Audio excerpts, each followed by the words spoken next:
Why you brought us here, Sean? Are we to sing for this jingle? Yeah, we are. All right. We are.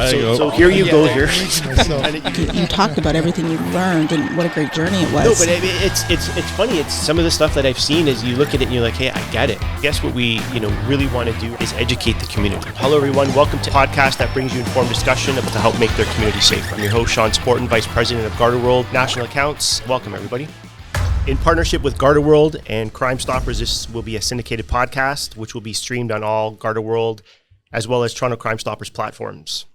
Hello, everyone. Welcome to episode 22 of Crime Stoppers, See It, Say It, Stop It, a podcast that brings you informed discussion about unsolved crimes, wanted persons, awareness campaigns, and how citizens can remain anonymous to help make their community safer. I'm your host, Sean Sportun, Vice President of GardaWorld National Accounts and Chair of Toronto Crime Stoppers. Today we'll be discussing the nexus between retail theft, or shoplifting as most of us know it, and organized crime. What's the connection in that? We have assembled a panel of seasoned professionals with lots of experience on the topic. Rui Rodriguez from the Retail Council of Canada, Superintendent Bob Gurley from the Halton Regional Police Service, Detective Sergeant Peter Webby from the Toronto Police Service, and Detective Mark Madramoto from Toronto Police, as well as Crime Stoppers. Welcome, everybody. Thank you. Let's dive into a little bit of our backgrounds. And Rui, I'll start with you. Just give a little bit of background of who you are and kind of what your mandate is in the Retail Council of Canada. Yeah, thanks, Sean. And thanks for organizing this. I think this is a great initiative. So Rui Rodriguez, I am the advisor for loss prevention risk management with Retail Council of Canada. I've been in retail for about 30 years with some companies people that are younger may not remember, like Eaton's. Yep. But I spend my career in various retail platforms. The work I do with Retail Council of Canada is really working with retail members across the country and non-members to understand their issues, bring common retailers together on issues, and organize some strategic programs in order to solve for those issues. Over the last couple of years, it's really been focused on bringing about collaboration between the retailers, police, Justice Department, and government to really look at the increased issues we're seeing with violent crime, prolific offenders, and the lack of consequences for those activities that is allowing the crime to continue to rise. So right now, the focus is really around understanding the problem and working with all the right stakeholders at the table to come up with some solutions to impact in a positive result the increase in crime that we're seeing. Sure. Superintendent, how about yourself? My name's Bob Gurley. I'm Superintendent of Halton Regional Police. I've been with them for 22 years, right across the board in a variety of investigative, administrative roles. And the reason I'm at the table today, 5 years ago, as the district inspector, I seen a large spike in the number of retail thefts we had in comparison to the previous years, and it was going up incrementally every year. And so we decided to take a look, and that just involved having one officer channel all the retail theft calls in through him and then look for connections. And it wasn't long before we realized it was a lot of the same individuals who were doing it time and time again, and sometimes going either undetected or didn't, or were back through the court system and back out at it again. So we did that as a district level, which then went regional, and we're having quite a bit of success with it. And as much of the success comes from the relationship now we've built up with our loss prevention officers, store owners, and managers. And from that, I've traveled across. I've been to the Alberta Retail Theft Conference, and we hosted our own in Halton. And it's like the connection between sometimes what people consider the minor retail thefts and the organised crime is very easy to actually observe at times when given the right resources and the right attention to the matter. And it's just a case of trying to get that priority on the agenda, and through Rui and opportunities like this, just pushing forward that messaging of the significant impact retail theft has. For sure. It's an important conversation to have. Pete, what about yourself? So I'm Detective Sergeant Peter Webby with the Toronto Police Service. Sorry, I'm just a little closer. Yeah, it's good. I apologize. I'm responsible for the Organized Crime Investigative Support Unit. Right. And what that unit does is it takes complex investigations that is at times more than a division can handle. So we more or less support divisions. We work with our corporate partners. We work with our police partners provincially and even nationally and internationally if necessary. But the primary reason that we were formed is to take on those complex investigations that relate directly to organized crime. Right. And I understand that in the retail industry, this could and most likely is a very, very large problem. So I'm here today to lend any support that we can lend from Toronto Police Service to build those bridges that we need to build with our corporate partners and our law enforcement partners, and hopefully move forward collaboratively with all the other police services. So. For sure. Thank you for being here. Mark, what about yourself? What's the background with you? I know you got a lot of investigative, but you're also with Crime Stoppers. Yes. Thanks for the invitation, Sean, and everyone here. This is certainly a great platform to be a part of. Mark Majamutu. I've been with Toronto Police nearing 20 years. Currently, I'm seconded to the Crime Stoppers platform or program. I work with a small but mighty team in Crime Stoppers, and really here to continue the legacy of this great program. It's a platform to report crimes anonymously. And really, we're trying to create that awareness, both internally and externally with members of our community, to show that this is a platform outside of the non-emergency and emergency line where individuals can freely contribute to their communities and corporations by providing information that will in turn help our investigators as we move forward. Perfect. So let's just dive right into it. And I think this question is probably geared towards you, Rui. What is organized retail crime and how big is it in Canada? Yeah. And, that terminology is something we've struggled to continue to redefine. It's a terminology that gets thrown out a lot. And we focus on organized retail crime. A lot of times ORC that we talk about, but it really is an organized crime, right? Retail crime is not, and the organized retail crime is not exclusively retail. So that's been a big education, I think, over the last few years to really try to solidify, because, when we talk about retail crime and then add organized to it, the general feeling is, and, we hear it at times from police services, justice, is that's not an important problem, right? It's a property crime issue. Retailers have big dollars. They can deal with that. So that whole apathy towards retail crime, and it's not an intentional, it's just people think about it as shoplifting, right? Somebody stole a pack of gum, are really going to tie up resources for that.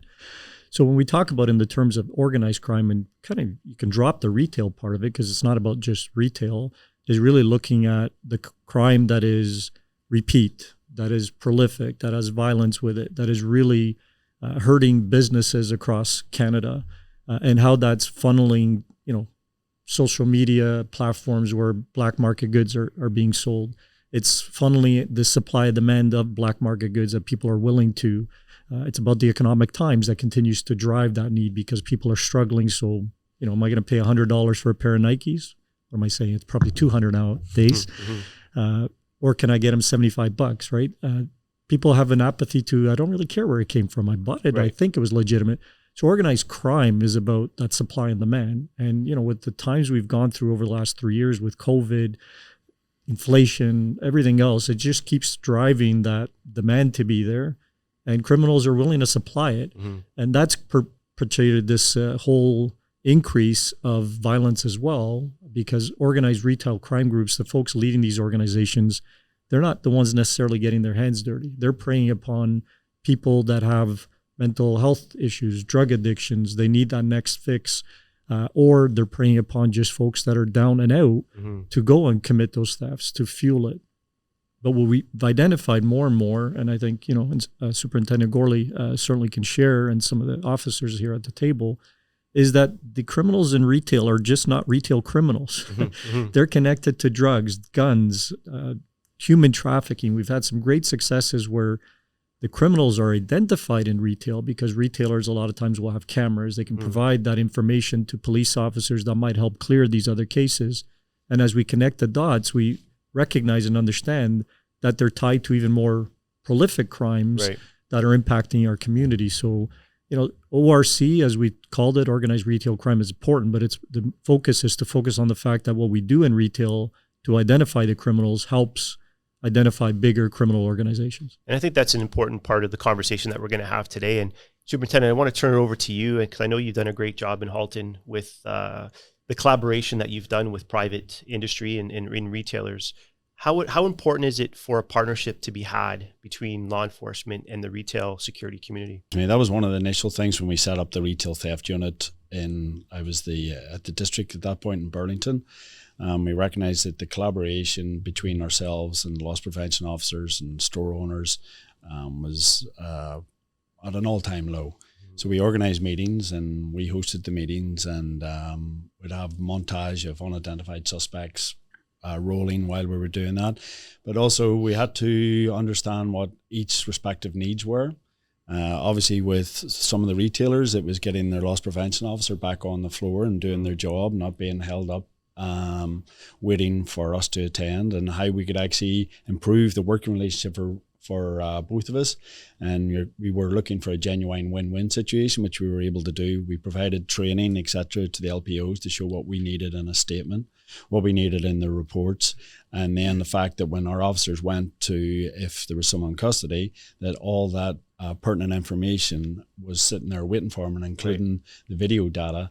And so we worked with that, and that improved the working relationship. And it said, like, sometimes the smaller what consider retail thefts obviously lead to much bigger, and we've had success with just simply dealing with gas drive-offs. Funny enough, people who steal cars don't tend to pay for their gas. And shocking. I know. So but by just taking a look at that, the working relationship with our owners of the gas stations and getting the suitable footage, suspects were less guarded when they were gassing up than they would be when they're committing more serious offences down the road. And just by looking after, it's like that old approach, in the New York study, the broken window approach, you pay attention to the smaller crimes. We're finding good success in tying up from the smaller and then taking it to the left, or taking it higher. And as Rui says, the unfortunate thing, it's people are being preyed upon. Those with addictions and mental health issues are the ones that are actually doing the dirty work, and those that are taking the risk, and they're getting cents to the dollar for the product that they steal. And then it moves on up the chain to the next level, and we have had it tied directly into organized crime from a bottle of wine that was stolen, and we were just we're able to join the dots to take that several steps up the ladder. So again, it all comes into that working relationship with everybody in the collaboration, and it's worked well for us in Halton. For sure. And I guess that's where we bring in Crime Stoppers, right? And the community engagement part of it, as part of that collaboration and the partnership. Mark, what do you see as how Crime Stoppers can help in this vertical, if you will, of retail theft, and educating the community on what Crime Stoppers is and how to report? Well, certainly, as we know, the platform, again, it's a platform outside of the non-emergency and emergency line. For individuals, there are many people that don't want to call the police for whatever reasons they may have.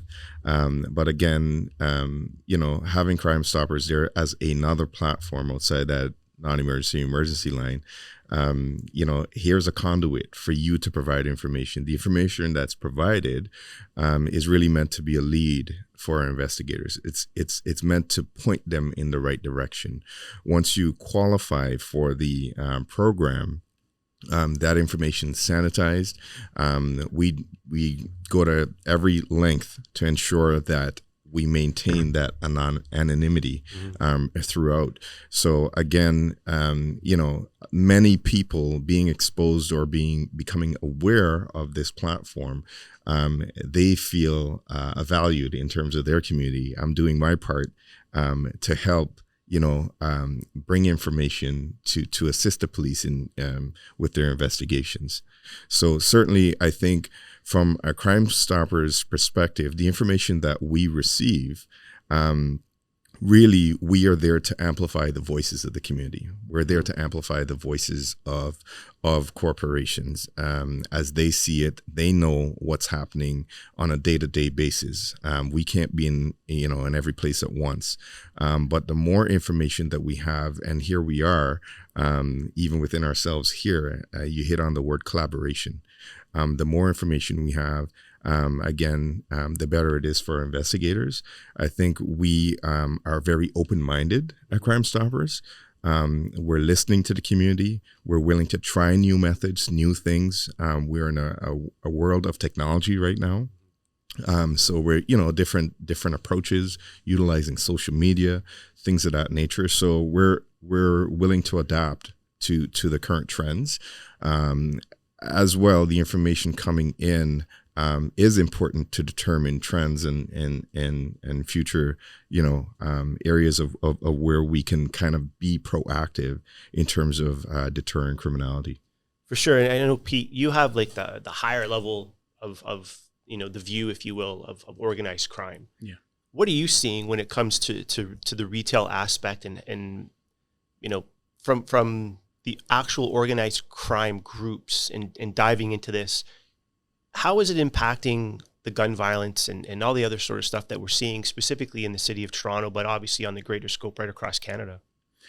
Yeah, as Rui said, it's a demand. Yeah, and the problem is the criminals are just going to go after the money. Wherever there's profit, they're going to go after whatever it takes the least amount of work and is the most lucrative. And I think Rui's got it 100% right. It's got to be an effort that starts with at the level of the retail, the loss prevention officers. They've got to collect that data, because if we can get ahead of that and we can get into that information and we get all that information properly at the foundation, it would put together a much better investigation. So to answer your question with regards to guns and drugs, and we're seeing a lot of retail thefts, but we're also seeing a lot of car thefts as well. It is whatever they can make the most money on with the least amount of effort. Right. The most lucrative business that they can get their hands on with the least amount of vulnerability for them. The drugs really, there's some risk there for them, obviously. There's very little risk to walk into a retail store and steal a whole bunch of stuff or however they're doing it. So if we can take away the demand for that, then we're going to stop the organization.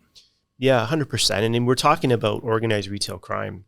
But I guess what we, really want to do on the other half of the discussion is educate the community. And Rui, this is a $5 billion industry that's impacting. That's based on what we know. That's reported. Right? Exactly. That might be a quarter of the problem. Exactly. Who pays for it? Who ultimately pays for it? We do, right? The customers do. And that's the sad part. Criminals know that and don't really care. Some companies can absorb it, year over year, but it becomes very difficult nowadays. Everything gets transferred down to the buyer. And with the explosion of the online world, it makes it very competitive. So if you've got a wide volume of how you can transact with your customer, and you got volume sales, you can afford to be a bit more competitive, which means the mid and small size retailers across Canada that are the backbone of our industry really suffer because they can't be as competitive. But at the end of the day, everybody's got to increase their price slightly. And we're seeing that now with everything, go to the grocery store. I think, I won't mention the retailer, went and bought some stuff for dinner last night. And I looked at a head of cauliflower and go, wow, that's like $2 more than I normally pay. Right. And you notice these things, right? And, businesses are going to slide that in. Sometimes, you slide in a little bit of pricing, but reality is to compete with what's going on out there and the losses that businesses are incurring. But it's not just on the theft, right? If you think about a business today to protect themselves, they got to increase their price to recover some of the loss they have. But they're also paying for security guards at the doors, some in uniform, some in tactical, to have that deterrence for these violent criminals. You have to protect your customers and your employees. So a lot more employees are demanding it, right? And there's choice, apparently. There's a lot of choice for young people where you can work. Yeah. So if I don't feel good about working in your organization, that I feel safe, why would I work there? So you have retailers investing a ton of money into fortifying their stores, into putting guards to protect their people, into limiting the inventory that's on the floor to make it, if you do get hit, you get hit for less. Mm-hmm. So much cost goes into the business that, even the largest organizations start to look year over year and say, now it's not just to recover the loss of that item I lost. I got to recover all this loss that I'm putting in. And at some point, I still got to make a profit. And that's the struggle for business. Even the larger organizations at some point, your shareholders want a profit. And you always, in retail, we always talk about year over year increases, right? You always get measured against last year. That's a huge issue. I would add, Sean, that over the last several years, businesses got away from reporting everything. Mm-hmm. Mm-hmm. There was this, why bother? If I call for a shoplifting, it may take 4 to 5 hours for an officer to attend. Nothing happens, right? So this general sense that there are no consequences, and we saw that through COVID. Resources are tight. Justice system was closed. The confidence in criminals rose, the prolific criminals, the organized crime, and the demand rose because people going through tough times. That hasn't stopped.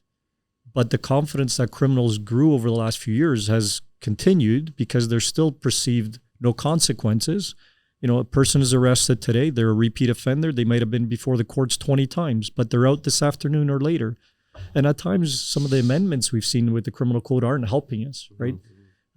So we come back to this collaboration. Nobody's blaming anyone. Mm-hmm. But what I've seen in my career in the last 2 years that I haven't really seen in 30 years is a sense of a stickiness of people wanting to come together and look for solutions. Over the last year and a half, the discussions we've had with government, with the Ministry of Attorney General, Solicitor General, Public Safety, Police Services, joining some of the efforts the RCC has put together, really we're the glue to try to bring people to the table to converse. But I've seen it gone from conversation and people want to actually see solutions. Right. So I think right now is a great time for us to continue those conversations, bring the stakeholders, because I do personally feel, and it's a feeling, but it's supported by numbers, we're losing that battle. Mm-hmm. But we are in a good place to turn that around, so that we can start to collaborate, work together, to actually come up with some solutions that are community-based programs that really start to make an impact on the increase of crime that we're seeing, specifically the violent crime. We've talked about guns. In retail, the thieves aren't just retail thieves. As Bob said, you got people preying upon individuals to steal. Mm. But that money is funding guns, it's funding drugs, it's funding all these other programs in the organized crime world that in retail we can make a big dent to try to alleviate some of that. And the more we report, hopefully the more police services and justice can get the resources in place to work as Bob is doing. We've got similar cooperation in Edmonton and others with retail theft units, because it's not about the shoplifting. The retail theft unit is really about identifying those significant issues in retail that are having a big impact and having dedicated officers to work with business on some solutions. For sure. And I know when I reached out to all of you and said, hey, we want to do a podcast, and it's what we've all said, collaboration, partnerships, and the stickiness is what you're saying. Rui, is, why does GardaWorld want to be involved in this? I kind of wear two hats, as I said, to start with Crime Stoppers and GardaWorld. But GardaWorld recognizes the critical importance partnerships have on the prevention of crime and maintaining public safety. And I think bringing everybody together, and we have a number of clients that are on the retail side, and we see their struggles and we see their pain points. And Rui, you said it, they have guards on site. In a large amount of these locations, there are guards from GardaWorld. So there's a duty of care and a sincere concern of their safety, because as you said, right, the violence is increasing.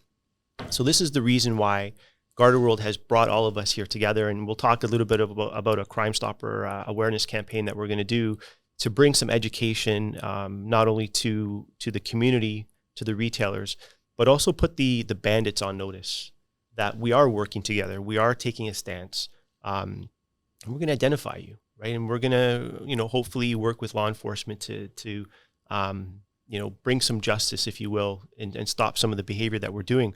But when we talk about the violence, what are we seeing from the aspect? And this is an open question. Whoever wants to jump in, and maybe Superintendent, you might be able to start this off from what we saw pre-pandemic to what we're seeing now, from violence against employees at a retail site and even security personnel.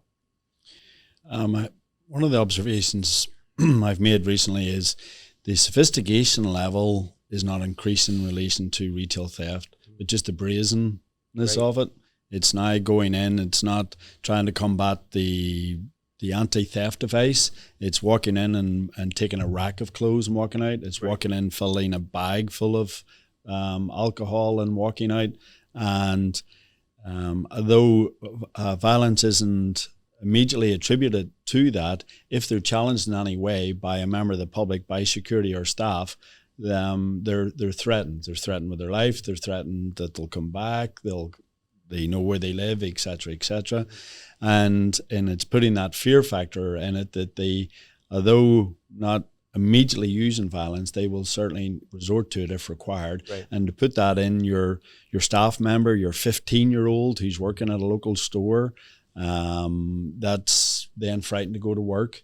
And it's like there's a duty for us all to make sure it's a safe work environment for all. And I understand a lot of stores have went to the no-touch policy, but through education with ourselves, we respect that, because the last thing we want is somebody to be seriously injured for a basic theft. But you can have no touch, but you can still give us investigative leads. Mm-hmm. You can walk to your store window, you can walk to your property edge, give us a vehicle descriptor, give us a license plate, and provide us that starting point into the investigation, which sometimes lacking. The no touch became almost no see, and we got nothing from it. Mm-hmm. And just on a small point on the Crime Stoppers, when we started the retail theft in Halton, we started an ID Me Monday, right, which put pictures of unknown suspects there, and we put directly into that the Crime Stoppers link. And through that, over 50% of all our Crime Stopper tips came in were in relation to retail theft, which ties into, as we've all mentioned here before, it's not just retail theft.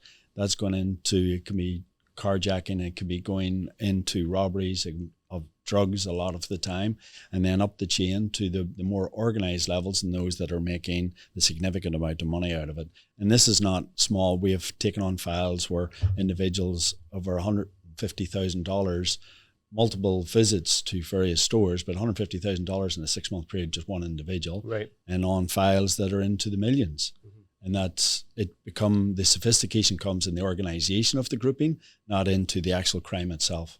For sure. And I know, Rui, we spoke earlier, and you threw out a number for a project that you worked on. I know we can't talk details, but what was that number? Because I think it's shocking for the listeners to understand how big this organized crime on the retail side really is. Yeah, and listen, publicly, you can still go back and look it up. Project Apple was what it was called. And it was a collaboration between retailers, police divisions across the GTA, and we recovered $20 million, a little bit over that. 20 million. 20 million. And it was an organized group working across the GTA, the 401 corridor, all the way into Quebec, hitting everybody. Mm-hmm. They had a warehouse set up. They were stuck in their stuff. This is pre-social media being crazy, so they still had the outlet to sell all their goods. And everything from pair of jeans to hot tubs, mm-hmm. tractor trailers. But this was all retail crime, right? And people think it's a pair of gums, theft of a jeans, stealing from a large organization that makes a lot of profits. But this was $20 million recovered, right? A group, 6 months we'd been investigating. So if you come back to, you pull that back to the issue at hand, and we talked about the organized element, there are shoplifting, the opportunistic person that sees something and they steal, and for their own purpose, whatever drives that. Then there are the professionals. Mm-hmm. And we need to separate that, right? Because shoplifting we can deal with. The professionals that prey upon us, and this is their career. This is what they do. In my past retail life, when I ran a special projects out of the Bay with Sears and Winners, we would arrest gangs. Their vehicles were extremely well organized. Maps, the corridor, what they needed from, what fences they were going to stop off along the 401 to deliver the goods to continue. So their minivan would always have room for. Mm-hmm. These individuals get up, this is their profession, they work hard at it. And then they want to go away and enjoy some of that. Mm-hmm. And that's that level of sophistication you spoke about, Bob, that sometimes people don't understand. Right? Mm-hmm. Organized crime, organized retail crime is very alive in Canada. Yeah. I think I'd love to share, to your earlier question. So the increase, 30-year career, the number of weapons I dealt with 20 years ago were rare. You know, I had my share, but they were rare. What we hear from business now over the last year and a half, you know, if you add in the COVID and the masks and people becoming confident and the essential services, grocery, pharma that stayed open and dealt with these individuals and no consequences, right? These people are spitting upon people. They're getting violent. And I'm going to use the word Bob used, brazen. And with the lack of consequences, that confidence has stayed, whether we're using masks or not. Criminals now feel, if I go in retail, we used to, you know, we have a term called grab and run. I go in, I organize some stuff, somebody sweeps by, grabs that, and runs out of the store, waiting vehicle. They don't even run as much anymore. Yeah. They go in, they get stuff organized, and they're saying to guards, they're saying to LP professionals, saying to managers and local owners, what are you going to do?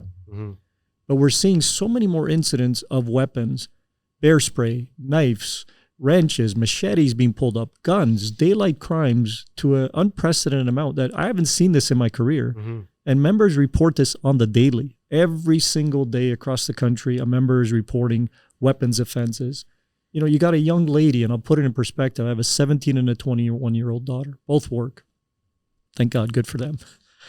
You got a 17-year-old lady in a retailer recently, had a gun pulled on her, you know, foot from her head, threatened as a criminal exits. That person is now out on a sick leave because she's terrified to come back into a retail environment that was fun for her before. And that I want to put into perspective of the impact it has now, right? It's not just about somebody stealing something. This is about the effect on our community, our people, our young people, our spouses try to intercede. They may pull a weapon on me, and that's pretty scary. And it's that level of unprecedented crime, the violence, the aggression, the blazing acts that we happen, that's really at an all-time high. And hence, you know, I come back to this collaboration. We got to get ahead of it. For sure. And Pete, maybe I'll throw this at you, and maybe you can or cannot speak to it. And I don't want to put you on the spot, but you know, $5 billion a year. And we know that it's organized, right? We know it's organized groups, and we know, you know, they're using, you know, the you know, victims, if you will, of society to go and commit these crimes. But do you think, or maybe do you know if this is funding the guns and the drugs and some of the other stuff from an organized level? Like, I want to try to make that nexus of shoplifting, as some people refer to, a victimless crime, and then the organized part of it and how it really affects the community as a whole. Yeah, absolutely. It builds. Yeah. So they're going to have to get their money, their start somewhere. Drugs are lucrative. Guns are lucrative, you know, but that's like the higher level. That's like you're in the big leagues when you get to the guns and the drugs and the cars and the cargo thefts, but you start somewhere. Right. And, you know, it can be an initiation process at times, or it can simply be for frauds. And that's something you really didn't touch on too much. A lot of these products that are being stolen go right to frauds all across the world. And also, a lot of these products that get stolen get returned to a different store or to a different retailer, which also creates another problem. So it absolutely is a starting to a higher level of crime. But getting back to working together on this, if you have all these retailers having this issue and they're not communicating together, you know, there's not a single bad guy that's going to say, I'm only going to go into this one retail store. They're going to move around. Sure. They're going to move around between all the retailers. So there really has to be an effort to build those bridges between all the retailers, to get all that evidence together, to get all information together. The superintendent made a great point. I don't think we're suggesting in any way that the people get involved in any kind of physicality, but certainly license plates help. Right. Let's be honest, scars help. Tattoos and so on and so forth. All these identifiers help. And if you want to get to a level where we get involved at our level of investigation, which is the criminal organization level, we need all that information in order to get there. We will never get a prosecution based on fragmented information from all over the province. It needs to be corroborated across the board in order to put together a good case. For sure. I'd love to hit, if you don't mind, Sean, a couple of points that both Peter and Mark brought up. So one, where it starts. And I think it's important to flush that out, right? Because it starts at that level, right? It's initiation in that. So we have a great opportunity through a collaborative effort from the retailer sharing that information, police actioning it, justice action, proper diversion programs, because those repeat offenders that are before the courts 100+ times who get pled out and don't get the proper help will end up in a serious life of crime, right? But they start out stealing for someone for initiation. They get arrested. They go before the courts. Not significant. Get tossed. They're back out the same day. If we can work on identifying that issue and those people that are getting into that life of crime and I don't have the right answers, having those programs that are addressing that problem, that socioeconomic problem, that drug problem at the addiction level, and trying to get some people out of that life of crime, we can make a dent. I think the other, if you think about that organized retail crime, digital has helped the criminals, but we haven't leveraged it. So if you think about, Pete, you said it, Mark, you said it, and Toronto Crime Stoppers, we have so much information that we gather. We have so many jurisdictional issues to share this information. Privacy Act came in and everybody kind of backed off a little bit, right? Laws, not sure. General counsels are advising, don't do that. And it's not a wrong thing. It's just we're uncertain. So I even see with the Privacy Commissioner of Canada that working more collaboratively now, right? Advisory arms that are helping business understand what to do and what not to do. Bob talked earlier about doing it professional. So businesses are getting smarter about it, but we're behind because the criminals have been taking advantage of social media to sell their goods, social media to connect underground. But in Canada, we still don't have a national platform to report incidents. So Pete, I'll go to what you said. I think there is great intel, but the frustration is, if I'm a retailer across the country and I'm working with 30+ police services across the country, those services aren't talking to each other. Justice aren't talking to each other. Across the GTA, if I go from Halton to Toronto to Peel to York and I have arrests there, they're all dealt with individually. So a prolific organized crime group may be dealt in those individual. It's not a jurisdiction. It's not a joint effort. And the crowns are prosecuting based on jurisdiction. So we have these challenges. Understood. But from a platform perspective, today's digital ability, if you look at filing an incident, it's a cumbersome process, right? I got to find how to submit it. The forms are a bit difficult. So I think if we continue to work towards how do we get that information to police? How do we leverage today's technology with AI, intelligent analytics to look at all that, bring those commonalities together and spit that information out to folks like the retail theft units in each service, say, hey, there are some common elements, license plates, pictures, scars, tattoos, things of that nature. Let the technology do some of that work for police so that they can be investigated. But we struggle with bringing all that information together. And it's a challenge to bring it across the police services. And certainly, I agree, Peter, for retailers to share that with each other, because even if you want to, you have to be concerned about privacy laws and things of that nature. And what's that going to do for my brand? Am I okay to do it? So I think we have all these obstacles we need to overcome. Yeah, for sure. And retailers do a good job, right? I mean, I came from that life and I know the teams that I've had, we would build cases for police to say, this group here have hit us right across Ontario. They've hit us from Alberta to Ontario. And here you go, here's the package, arrest them for this and then please connect. And in most cases, we would connect the police services with each other. I agree that there needs to be a platform, but Mark, you were about to say something. Yeah, in terms of the information sharing, and I think it's collective here, we can see like the collaboration, the communication is essential. Just to hit back on some of the comments that were made in terms of that nexus, I think some of the discussion that we're having, it's really around preventative measures. And as Detective Sergeant, you pointing out, from that infancy level of a minor theft, it can potentially lead into opportunities to create that organized element.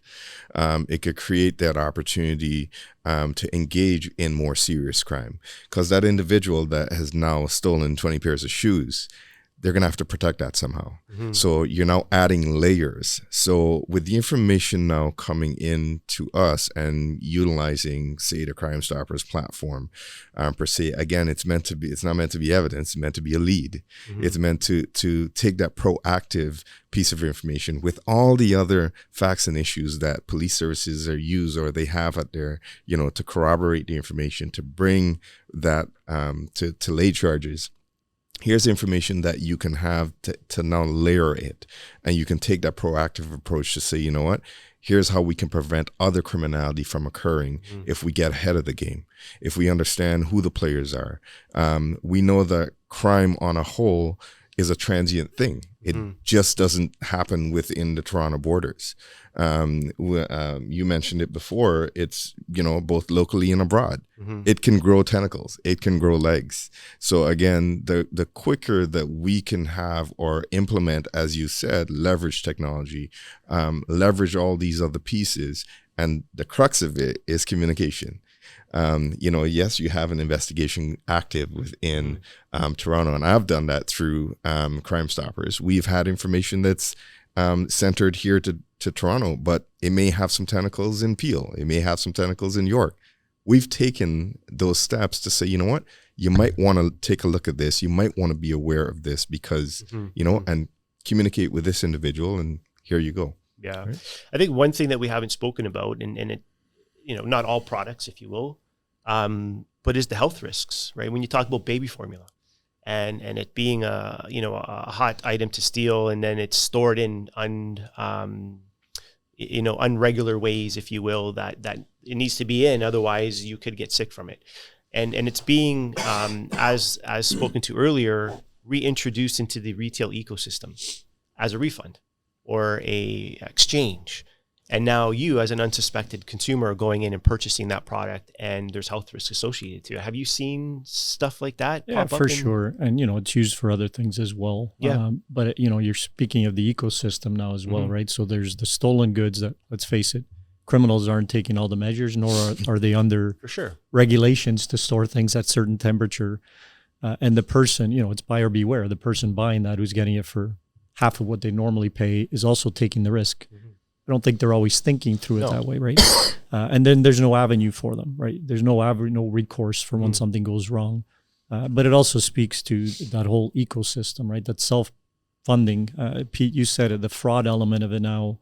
Over the last couple of years, this increase, online world, curbside deliveries, porch piracy, the criminals are always involving themselves in everywhere they can, right? These are not dumb people. These are smart individuals that are looking for every way to make a buck and make it easy. But, now you have professional refunders. I mean, you think about that. People have made it a profession, advertising their services on social media to legitimate individuals, say, hey, I know the ins and outs of a corporation. I can get you a refund on that item. So you may even keep the item, right? We're going to get you a full refund. I'll take 30%. They're actually advertising their services, but they know the ins and outs. So if you think about the ecosystem in the organized crime world, and I don't have to be in Toronto to do that. I can be anywhere in the world, as you mentioned. And it's so difficult for the police then to work that, right? If it leaves the Toronto borders, it leaves the Canadian borders, trying to investigate that. So we're always in an uphill. So my goal is to work collaboratively and kind of be the facilitator to try to bring this forward. Sean, you and I have known each other for almost 30 years in this business. I also worked with Peel Crime Stoppers for a while. The problem isn't going away. It's about making those dents. Sure. And, one of my favorite movies, Any Given Sunday, for anybody who doesn't know it, watch it. But it's moving inches, right? And right now we have a great opportunity that we need to start to solidify some efforts and make some inches down the field where we can say we have technology behind us today where we can leverage for that information piece. We have people willing to, but I'll come back to the Toronto Crime Stoppers and all the Crime Stoppers. Yeah. It's a great information tool, but I don't think people really understand it for sure well enough, right? So if I'm a public citizen, I see something or a business, I report my crimes to police, right? We put all the stress on police. Something happens, who do you call? You call the police. The perception then is police deals with it. So even programs like Crime Stoppers, I would say a general population may think well, the police will put it up, right? They'll put that information, even if I'm a business owner. So I think the education, like we're doing here, the communication, but consistency, right? I think if we have that a chance at winning this battle, is we got to do this on a consistent basis, the education, the awareness, because people are inundated with information. And, you know, I mentioned my 2 daughters. I learned through them, like trying to get their attention nowadays. Their attention span is a lot smaller. And if they're going to listen to this, sorry, girls. And it's how? Is it TikTok? How do I talk to you? And they're constantly changing. So we're fighting this battle as we're trying to get education out. How are people listening, right? And we're constantly doing that. So I think we also continue to explore how do we get that education out there. Yeah, for sure. And on that note, I'll speak to kind of what Toronto Crime Stoppers is leading. And we have a really dialed in community social media engagement officer within our unit, as does other Crime Stopper programs. And it's how creative can you be for people to retain the information that you just showed them? And you got 20 seconds to get their attention. Back in 2013, Toronto Crime Stoppers led an awareness campaign on organized retail crime, which was of great success, and it went national. We're now doing a refresh of that campaign, and it's going to be launched in November of 2023. We're working on some of the details right now on the creative assets. There's going to be radio, PSAs, and because we're targeting, you know, the Christmas season, because that's where we're going to see a spike in this type of activity, simply because it's going to be probably the first year. Last year we were out and about shopping, but this will be the first year where people are actually, okay, but there's no more COVID, there's no more restrictions. I'm going to go out into the retail space and buy Christmas gifts, where we believe we're going to see, you know, the chaos, the bandits are going to work on the chaos of the busy Christmas season. And we're also, you know, as part of the campaign, there's going to be a Christmas jingle.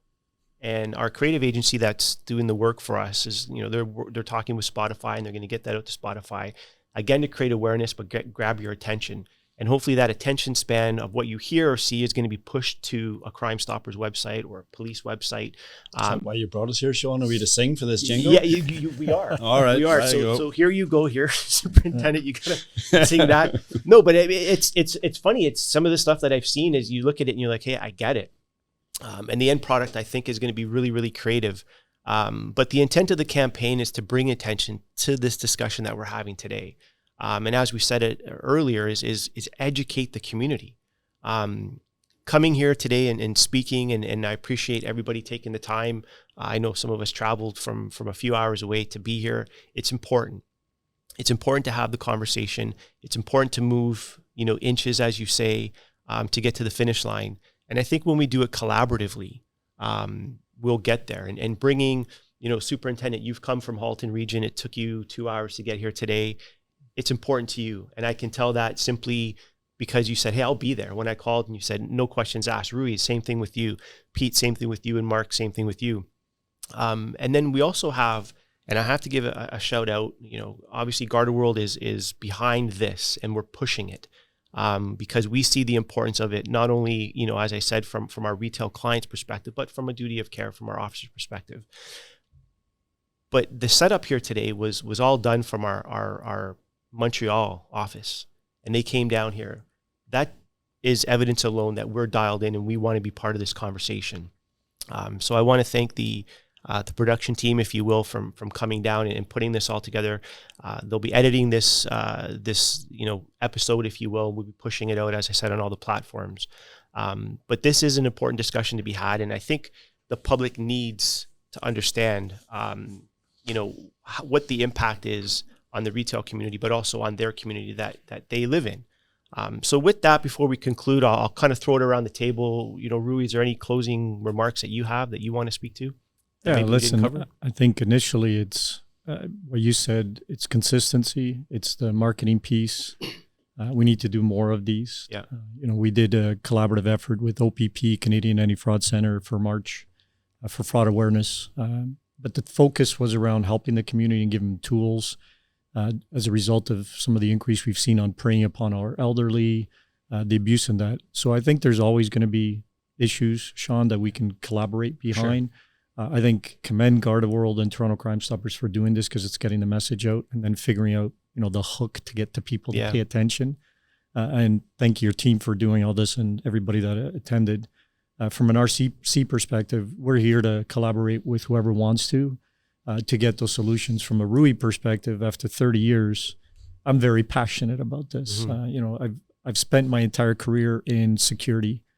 There are good young ladies and men putting their lives at risk.